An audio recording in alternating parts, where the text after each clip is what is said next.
वैसे तो कहा जाता है कि भगवान ने किसी को गरीब नहीं बनाया, हर किसी को इतना जरूर दिया है कि वो अपना जीवन यापन कर सके। और अगर किसी को जरूरत से कम भी दिया है तो उसके लिए ऊपर वाला कुछ ना कुछ ऐसा इंतजाम कर देता है कि उसका जीवन चलता रहता है।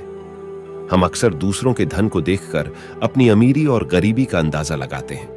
हमारे पास 10 रुपए हैं और सामने वाले के पास 100 रुपए हैं, तो हम खुद की नजरों में गरीब हो जाते हैं और दूसरा व्यक्ति अमीर। हम ये नहीं सोचते कि 100 रुपए कमाने वाला मेहनत कितनी कर रहा है, उसकी जरूरतें कैसी हैं। हम बस दूसरे के धन को देखते हैं और अपनी राय बना लेते हैं। आज की इस गौतम बुद्ध की प्रेरणादायक कहानी के जरिए आप जानेंगे कि भगवान बुद्ध के अनुसार एक अमीर और धनवान व्यक्ति कौन होता है। साथ ही आप समझेंगे कि क्यों गौतम बुद्ध हर व्यक्ति को धनवान कहते थे। गौतम बुद्ध की कहानी आपको बहुत प्रभावित करेगी और इस गौतम बुद्ध की प्रेरणादायक कहानी से मिलने वाली शिक्षा आपके बहुत काम की होगी। तो बिना समय को गंवाए चलिए कहानी को शुरू करते हैं। दोस्तों, एक समय की बात है। एक राज्य के राजा ने गौतम बुद्ध को कुछ दिनों के लिए अपने राज्य में आने का निमंत्रण दिया। उस राजा के निमंत्रण को बुद्ध ने स्वीकार किया और वो अपने कुछ शिष्यों के साथ उस राज्य में चले गए। बुद्ध से मिलकर उस राजा ने उनसे प्रार्थना करी कि वो कुछ दिन वहां रुककर उसके राज्य के लोगों की समस्याओं का समाधान करें और साथ ही उन्हें धार्मिक मार्ग पर चलने की शिक्षा दें। बुद्ध ने राजा की बात मान ली और 3 दिनों के लिए उन्होंने उस राज्य में धर्म सभा करने का फैसला किया। गौतम बुद्ध के आने की खबर पूरे राज्य में फैल गई और धर्म सभा के पहले ही दिन बहुत से लोग आए। उसी राज्य के चौराहे में एक भिखारी बैठा रहता था। उसे भी गौतम बुद्ध के आने की खबर थी, लेकिन वो सोचने लगा कि धर्म सभा में जाकर मुझे क्या मिलेगा, यहीं बैठा रहता हूं। जैसे जैसे लोग आएंगे वो मुझे भीख में कुछ ना कुछ देकर ही जाएंगे। पहले दिन बहुत से लोग आए और इस भिखारी की अच्छी खासी कमाई हो गई। अगले दिन फिर वही सिलसिला चला। भीख मांगने के साथ साथ भिखारी ने यह भी देखा कि धर्म सभा में जाते वक्त लोग दुखी और उदास होकर जा रहे हैं और उसे कुछ देकर भी नहीं जाते, लेकिन जब वो बुद्ध से मिलकर वापस आते हैं तो काफी खुश दिखते हैं और खुशी खुशी भीख भी देकर जाते हैं। यही सोचते सोचते दूसरा दिन भी निकल गया। तीसरे दिन बहुत कम लोग आए तो भिखारी परेशान हो गया। उसकी कमाई नहीं हुई। उसने सोचा कि बुद्ध सबकी समस्याओं का उपाय दे ही रहे हैं, तो क्यों ना मैं भी उनके पास जाऊं और अपनी इस निर्धनता को दूर करने का उपाय पूछूं। ऐसा सोचकर वो भी धर्म सभा में चला गया, लेकिन वहां लंबी लाइन लगी थी।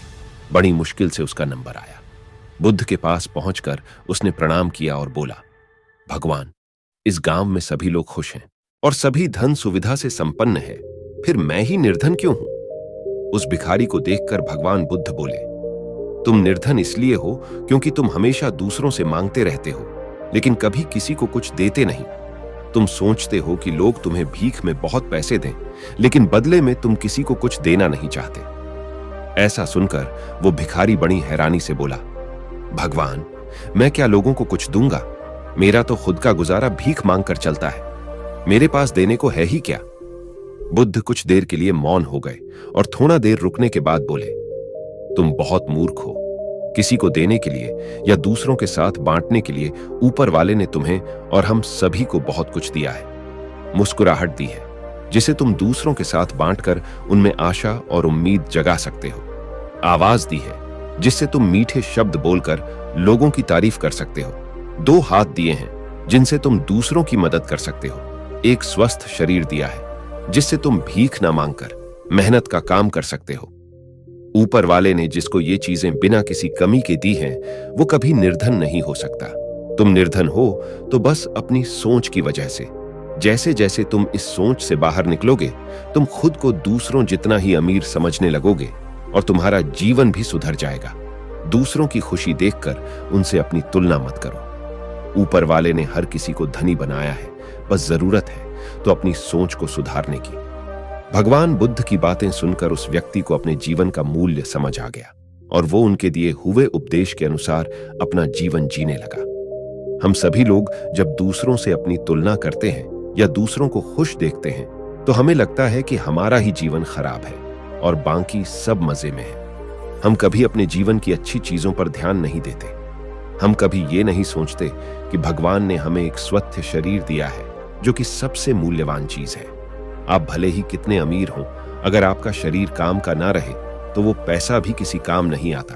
और दूसरी तरफ अगर आप गरीब भी हैं लेकिन आपका शरीर एकदम स्वास्थ्य है तो आप अपने आप में एक अमीर व्यक्ति हैं। एक स्वस्थ शरीर पैसों से कितना ज्यादा जरूरी है, कोरोना काल में हम सब देख ही चुके हैं। तो दोस्तों, मैं उम्मीद करता हूं कि आपको यह कहानी अच्छी लगी होगी और कुछ सीखने को भी मिला होगा।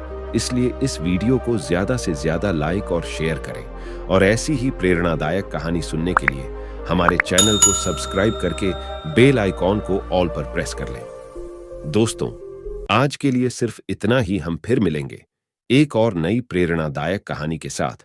तब तक के लिए आप जहां भी रहिए खुश रहिए और खुशियां बांटते रहिए।